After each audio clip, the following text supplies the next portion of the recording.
Aujourd'hui, je vous explique tout sur les déclarations fiscales des professions libérales, un passage obligé pour être en règle avec l'administration fiscale et bien gérer votre activité professionnelle. Bonjour, je me présente, je m'appelle Célia Pétrisson, je suis expert comptable. Je suis la fondatrice du cabinet PMC Expertise Comptable, un cabinet spécialisé dans l'accompagnement des professions libérales, mais également des investisseurs immobiliers. Si vous relevez donc d'une profession libérale au régime réel, donc entreprise individuelle au réel, je vais vous détailler les déclarations fiscales à renseigner 2035 et 2042 CPRO obligatoires. Alors déjà, pourquoi remplir ces déclarations fiscales ? L'objectif de ces déclarations fiscales, c'est de calculer votre impôt sur le revenu et de calculer vos cotisations sociales annuelles. Les déclarations fiscales comme la 2035 et la 2042 CPRO permettent à l'administration fiscale de calculer vos impôts, impôts sur les revenus et cotisations sociales, donc l'URSSAF et votre organisme de retraite, par exemple la Carpinco si vous êtes kiné ou la CARMF si vous êtes médecin. En tant que professionnel libéral, vos revenus sont classés en bénéfices non commerciaux, BNC, et vous devez reporter l'ensemble de vos recettes et charges professionnelles sur votre déclaration 2035. Ce montant sert ensuite de base au calcul de l'impôt sur le revenu et des charges sociales. En fonction des montants déjà réglés dans l'année, cotisations sociales ou impôt sur le revenu, vous allez soit payer un complément si vous n'avez pas assez payé dans l'année ou recevoir un remboursement dans le cas d'un trop payé. L'intérêt des déclarations fiscales, c'est également de suivre votre activité. Elles vous permettent d'avoir une vue d'ensemble sur la santé financière de votre activité et vous aider à anticiper vos impôts et à ajuster vos stratégies pour optimiser votre rentabilité.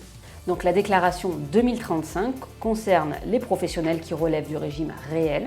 La 2035 est composée d'un feuillet principal pour déclarer vos bénéfices, amortissements, plus-values, etc. et d'annexes pour détailler vos recettes et dépenses. Tous les professionnels libéraux doivent la remplir, tous ceux qui dépassent donc 77 700 € de chiffre d'affaires ou qui ont opté pour le régime réel.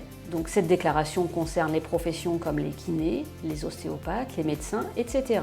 Donc comment la remplir ? Donc il faut pour cela tenir une comptabilité toute l'année pour ne rien oublier. À votre chiffre d'affaires, vous allez pouvoir déduire vos dépenses déductibles, loyer, équipement, frais professionnels, etc.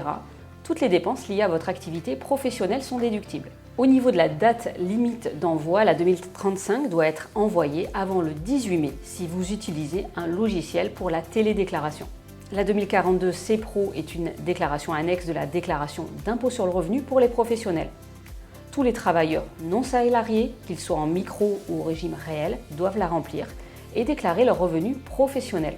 Donc, comment la remplir en micro-BNC ? Déclarez votre chiffre d'affaires brut, vous bénéficiez d'un abattement automatique de 34% si vous relevez d'une profession donc libérale. Au régime réel, vous allez reporter le bénéfice net calculé sur votre 2035 ainsi que les plus-values ou moins-values éventuelles. Au niveau de la date limite d'envoi, pour 2024, vous avez entre le 23 mai et le 6 juin en fonction de votre numéro de département. Donc quelques conseils et erreurs à éviter pour gagner du temps. Donc suivez votre comptabilité régulièrement et transmettez régulièrement à votre cabinet comptable les éléments. Si le suivi est réalisé régulièrement, cela facilite la réalisation du bilan de fin d'année et vous permet d'éviter d'arriver à la fin de l'année avec beaucoup d'éléments à transmettre à votre cabinet comptable. Vous faire accompagner par un cabinet comptable va vous permettre de gagner du temps dans votre organisation au quotidien, vous sécuriser sur la réalisation des déclarations, mais également faire le point pour optimiser éventuellement vos revenus et vous assurer que vous allez déduire l'intégralité des dépenses déductibles. Si vous êtes accompagné, vous aurez également un partenaire de confiance qui pourra vous aider à éventuellement évoluer au niveau de votre régime fiscal, vous orienter sur un passage en société ou l'intérêt d'un passage en société. Si vous pensez que cette vidéo vous a été utile, pensez à la liker et à vous abonner à la chaîne. À très bientôt pour de nouveaux conseils.